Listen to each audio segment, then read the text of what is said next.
అమెజాన్పై దాడి, అన్నంత పనిచేసిన ఇరాన్, అమెరికన్ టెక్ కంపెనీ లక్ష్యంగా క్షిపణులు, బెహ్రెయిన్లో డేటా సెంటర్ ధ్వంసం, మాస్క్ స్టార్ లింక్ను టార్గెట్ చేస్తామని హెచ్చరిక, గల్ఫ్లోని వివిధ ప్రాంతాలపైన దాడులు, ఖతర్ తీరంలో చమురు ట్యాంకర్కు నిప్పు, కువైట్ విమానాశ్రయంలో అంటుకున్న ఇంధన ట్యాంకులు, ఇజ్రాయెల్ పైన దాడులు, ఇరాన్ లెబనాన్పై విరుచుకుపడుతున్న ఇజ్రాయెల్, ఇస్ఫహాన్ విమానాశ్రయంలో విధ్వంసం, త్వరలో యుద్ధంలోకి సౌదీ యుఏఈ ఖాతం.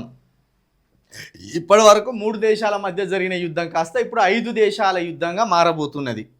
త్వరలో సౌదీ యుఏఈ కూడా రంగంలోకి దిగబోతున్నది అనేది తెలుస్తున్నది. ఎందుకంటే అమెరికాకు సంబంధించిన సెంటర్లు యుఏఈ సౌదీలో ఉంటే డైరెక్టు ఇరాను సౌదీ మీద యుఏఈ మీద దాడిలోకి పాల్పడతాను. ఇన్ని రోజులు సౌదీ కానీ యుఏఈ కానీ డైరెక్ట్గా యుద్ధ రంగంలోకి దిగలేదు.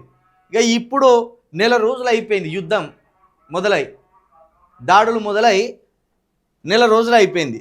నెల రోజులు అయిపోయినా కూడా ఇప్పటి వరకు కూడా యుద్ధం ఒక కొలిక్కి వస్తలేదు. అటు ఇరాన్ తగ్గుతలేదు, ఇటు ఇజ్రాయెల్ తగ్గుతలేదు, ఇటు అమెరికా తగ్గుతలేదు. ఆ అమెరికా ఏమనుకున్నది, ఏకపక్షంగా మనం ఇరాన్ను నిలువరించవచ్చు, ఎందుకంటే ఖమేనీ లాంటి నియంతను చంపేసినాం, మొజ్దబ్బాను హాస్పిటల్కు పరిమితం చేసినాం, లారిజాన్ని లేపేసినాం, కాబట్టి ఇరాన్ ఏదో విధంగా మోకరిల్లే ప్రయత్నం చేస్తుంది, ఇరాన్ నిస్సహాయమైన స్థితిలో ఉండొచ్చు అని అంచనా వేసి ఉండొచ్చు ట్రంప్. కానీ ఇరాన్ ఎంతకీ కూడా దిగొస్తలేదు, ఎంతకీ కూడా ఇరాను వింటలేదు. కాబట్టి ఈ యుద్ధం ఇంకా మరింత తీవ్ర స్థాయికే పోతున్నది. అసలు ఇంకా ఓ విధంగా చెప్పాలంటే ఇప్పుడు అమెరికాను భయభ్రాంతులకు గురి చేస్తూ ఇరాను దాడులు మొదలుపెట్టింది.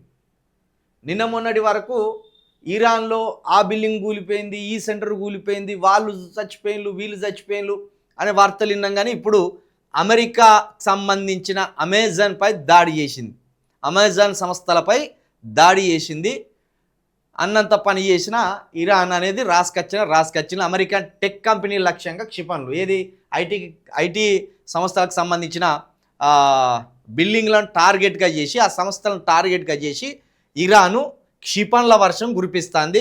మొత్తానికి ట్రంప్ మాకు వణుకుపుచ్చేటట్టే ఇరాన్ వాళ్ళు వెంటబడతాను. ఇప్పటి వరకు ట్రంప్ వెంటబడ్డట్టు అనిపించింది, కానీ రివర్స్లో ఇప్పుడు ఇరాను ట్రంప్ వెంటబడ్డట్టు కూడా కనిపిస్తాను.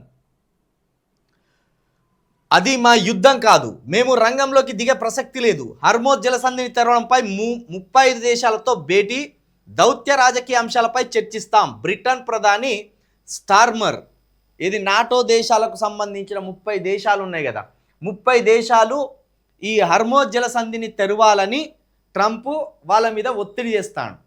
మీరు యుద్ధంలోకి దిగకపోతే మేము కూడా మీకు ఏ రకాలుగా సహకరించము అని ట్రంప్ వాళ్ళను ఒత్తిడి పెంచే ప్రయత్నం చేసిండు. కానీ వాళ్ళు ఏమంటారు సింపుల్గా, అది మా యుద్ధం కాదు, మాకు ఇరాన్కు లొల్లి కాదు, మా పంచాయతీ కాదు, కాబట్టి మేము యుద్ధంలోకి దిగే ప్రసక్తే లేదు. నువ్వు ఎంత ఏడుపు ఏడిచినా, నువ్వు ఎంత మొత్తుకున్నా యుద్ధం మేము మొదలు పెట్టామని చెప్పలేదు, కాబట్టి మేము యుద్ధంలోకి దిగం. హర్మోజ్ జలసంధిని తెరవడంపై 30 దేశాలతోటైతే మొత్తానికైతే భేటీ అయినలు. మరి ఏం చర్చలు జరుగుతున్నాయి అనేది చూడాలి. దౌత్య రాజకీయ అంశాలపై చర్చిస్తాం. బ్రిటన్ ప్రధాని స్టార్మర్ చర్చలు అయితే మొదలైనవి. మొత్తం 35 దేశాలను అట్టుడికిచ్చే పరిస్థితి వచ్చింది కాబట్టి 30 దేశాలు భేటీ అయినాయి. ఓ మంచి వార్తను మోసుకురావాలని కోరుకుందాం.